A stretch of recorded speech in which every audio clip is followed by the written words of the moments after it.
Hello data scientist, welcome to Skillgate. In this video we shall build a Python based basic calculator app and then deploy it in a live environment using Flask to test its functionality end to end. So once we complete our deployment, this is what we expect our basic calculator app front-end UI to be like. Our app shall perform basic mathematical operations like add, subtract, divide and multiply. Users need to pass three parameters as input: the first number, the second, and the operation intended to be performed. Our app shall also have a built-in error handling mechanism for tackling deviations, as you may see here. Hope I have excited you enough already. On this note, let's get started. For introductions, we are Skillgate and we are on a mission to bring you application-based machine learning education. We launch new machine learning projects every month, so make sure to subscribe to our channel in order to get access to all of our free projects.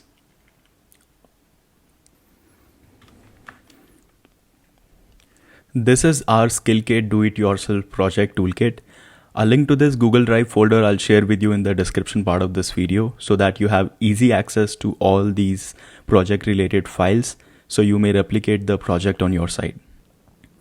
To start off, we will work on a Jupyter notebook in clearly defining our logic with which we would perform the addition, subtraction, multiplication and division operations on the two numbers that the end user would be feeding in on the front end of the app.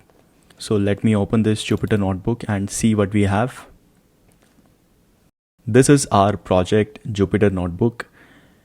Over here in this first code cell, we are defining this function called basic calculator that takes three parameters: A, B, and the operation. So A and B are expected to be the numbers and operation should have 4 values. So over here within this logic, we are first checking if A and B are numeric. If any of A and B are not numeric, directly we are assigning the result with the string that says please enter a valid number for A and B, and the story ends there. And if this condition is true, then we go ahead with this logic wherein we are first declaring A and B both as float, and then based upon the operation intended, if it is add, subtract, divide, multiply, this is the command which is executed. Right, and finally the number is assigned to this result variable and it is returned by the function. Right, so let's see it in action now. So I already have these sample values here. I'll change it to add first, which is the desired outcome. Let me see how it performs. So as you can see, we are rightly getting 140 for performing an add operation here. If I change it to subtract, we should get a 138, and rightly so. Let's try to multiply now.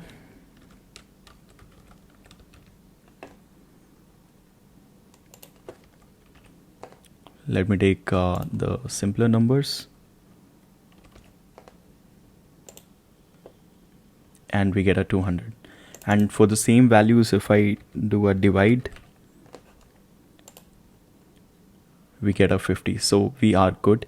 Now let's also check for the error handling mechanism within our function. Let's say rather than divide, I add a value which is not expected. Let's say I say sum.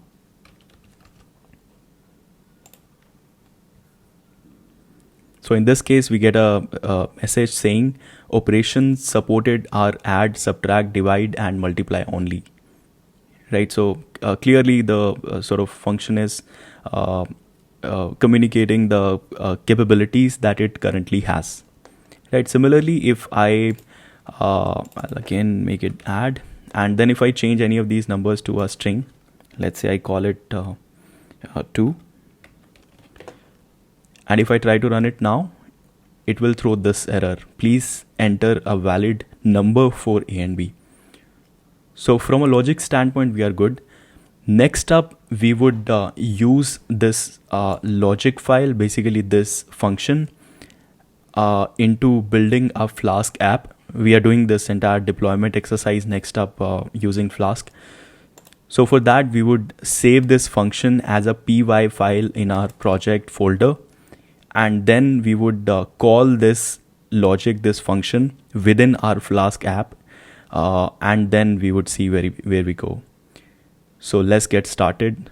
So now I'll switch to my local drive to take this project forward. Now I am in my local machine. Within this projects folder, I have these two subfolders present.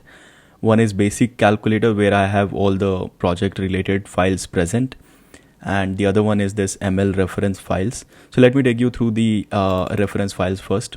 So over here I have two set of reference files. One is this app.py, which is a Flask reference file that I reuse for building a Flask app for a project I am intending to deploy, right? And the second set of files is the HTML web page creation files that I use for building the front end or the UI of my project. Let me take you through app.py first, just to show you how the structure of the app looks like. So within the app, there are four sections. First is where I mention all the dependencies, I sort of import them. Second is where I call the model, if you are building a machine learning model. In our case, because we have a simple plain python.py file having the logic, the function basically, so we would just call that py file, that's it, no importing of model here. Then we declare our Flask app, and towards the end we define a query handling logic within our Flask app. Right, we'll talk about that in a minute. And the second is this HTML template. Let me quickly open it and show it to you as to what it is right now. So right now I just have few placeholders here, right? So the heading, project heading, and then a single field present right now, and there's a button, and then whatever prediction we get or the result we get is displayed over here, right? So this is the reference HTML we have. Now for our project, we would edit this HTML code and change it to our liking. For example, right now the project heading is just project heading. We'll change it to something like basic calculator or something that explains what this project is. Then rather than one field, we would be having three fields on our web page, right? And all three fields would have some description as to enter first variable, second variable, and then the operation. So that way we will do it, right? So this is just a reference, we'll reuse it. Now I'll go back to the project folder. Now this is the project folder, and as I told you a while back, that basic calculator function that we defined on the Jupyter notebook we just went through is exactly what I have put in this basic calculator function.py file. It's the same thing, exact same thing. So here also we are first checking whether A and B are numeric, and basis that we are performing the operation as intended, right? And if A and B are not numeric, we are throwing an error. And if the operation is not understood by the function, then again we are throwing an error, right? It's a simple sort of flow that we have. Now second is this app.py. Again, we have reused it from the reference document that we went through. Over here, I am just importing Flask in the first part of this app. Second is we are defining our app. We are simply calling it app, and then we are importing our function that we defined for executing the entire logic on the numbers inserted. So this we are importing from the basic calculator function py sitting right here. And then this is where we are defining our query handling flow within the Flask app. So basically there are two routes. One is the home, other is predict. Home is displayed to the user when a user sort of opens the project for the first time. So within the Flask app, we have defined index.html is what is to be displayed to the user as a home page, right? This index.html is sitting right here. And then the second route is predict, wherein parameters which are passed on the front end are fed to the function sitting in the back end. So the first and second numbers are assigned to A and B variables, and the operation string is assigned to operation. And then basic calculator is called onto these three values, and whatever result we get from the function is shown on the same index.html page, but this time prediction text is updated with the result string. Now let me also take you through the front end that we have customized for this project.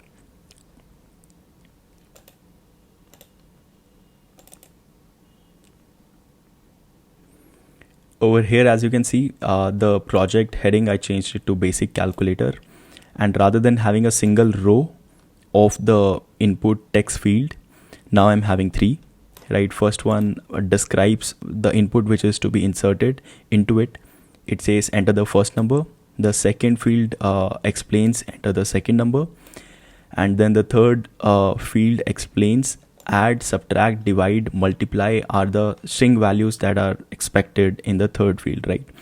And then towards the end we have this submit button, right? We are calling it calculate, so that calculate is what is displayed on the button, and that's it. Towards the end we have this prediction text as is, whatever it was on the reference files.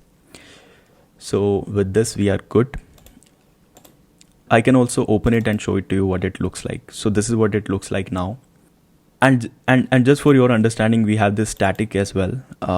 So basically this has a style CSS file which gives us style to our HTML. Otherwise, as you saw, right, it looks like a plain HTML page, but with this style in place, it adds a layer of magic on top of the plain HTML page that we build.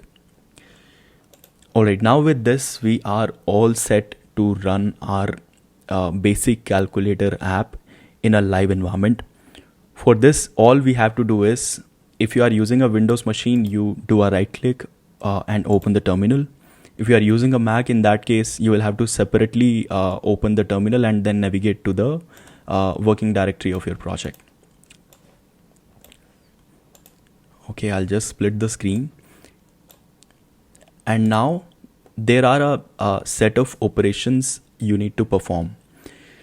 So before going any further, let me give you a quick idea of what a deployment means. Deploying a project is like making it available for your target audience to benefit from your project's intelligence. So you need to essentially create a package of files that include all the dependencies your project may need to run it on a whole new and isolated system. So by creating this package, we are essentially making our project independent of the environment in which it was built. So that's largely the idea. Now for that, there are a set of commands that you need to run. First is, if you don't have virtual environment installed in your machine, you may first need to run this command.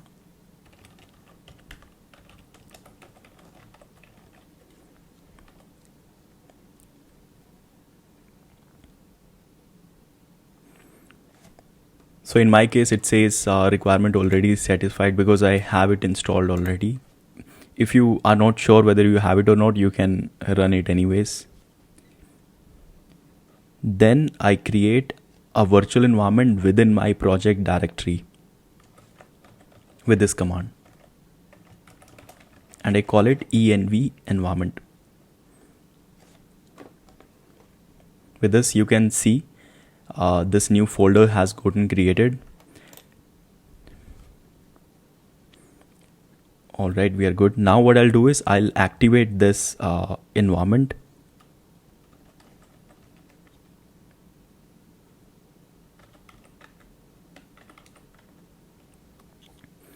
All right, now I'm into this new virtual environment that I created. Virtual environment is like you buying a new laptop, right? And on this fresh machine, clean slate, you can install whatever you want. Now on this clean slate that we have created, I will just install Flask, right? As you may have observed, in my app.py, among the list of dependencies, I have only mentioned Flask because that's the only one I need for this project. So I'll just say pip install Flask. That's it. All right, we are good. Now I'll just clean the screen. All right, now we have a new virtual environment that we just created, and we installed the only dependencies we have for this project, which is the Flask. Now we are all good to run the project. Let's give it a try.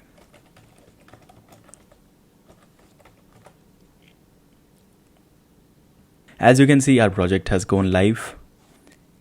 All you need to do is press Ctrl and click on this link. Here we go. We have our project in front of us. You want to test it? For sure we should. First I do an add operation. I get the result 7, which is correct. Then I do a subtraction. I should get a 3, that's right. And then I divide. We get a 2. And finally, let's multiply.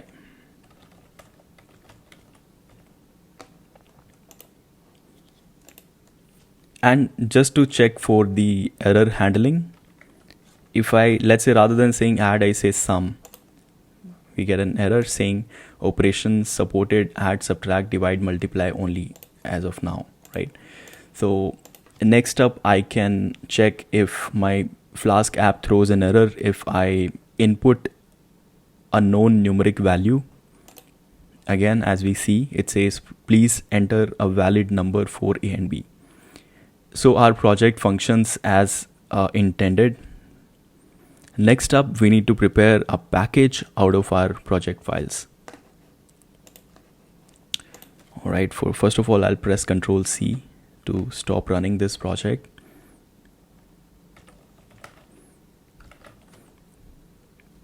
Now, all I need to do is to run this command called pip3 freeze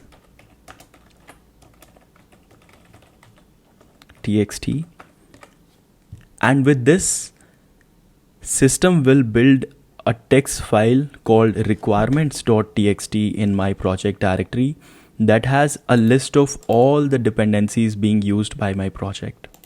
Right, if I open it quickly, you may see here these are the dependencies along with their versions that are needed for this project to run on any machine, be it a new machine, old machine, offline, online, etc. Right. So with this, we have built a project package for our basic calculator app, and this package is system agnostic. You can give it to any of your friends, you can deploy it online, offline, and it would run every time you want it to. Right. So what I mean by this is you can create a zip file of this package and you can give it to a friend of yours. So now what I'll do is let me try simulating a new system within my machine, and let's see if this project runs. So all I will do now is I'll create a new folder. I'll call it new machine, and within this new machine I'll paste these package files. I'll extract them.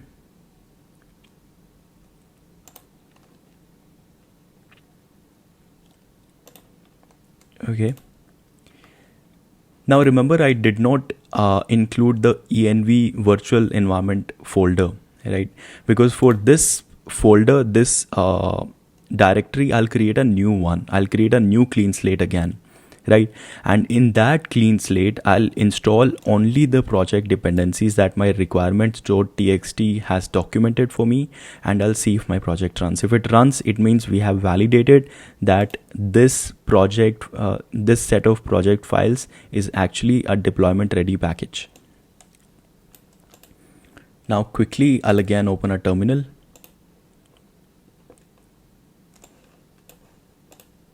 I have the virtual environment installed already. I'll quickly say virtual env, and this time I'll create a virtual environment with the name new env.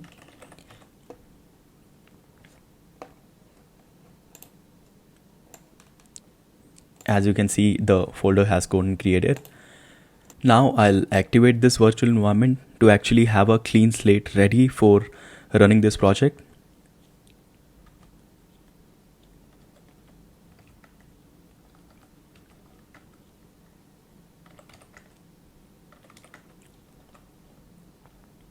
Okay, now I'm in the new environment.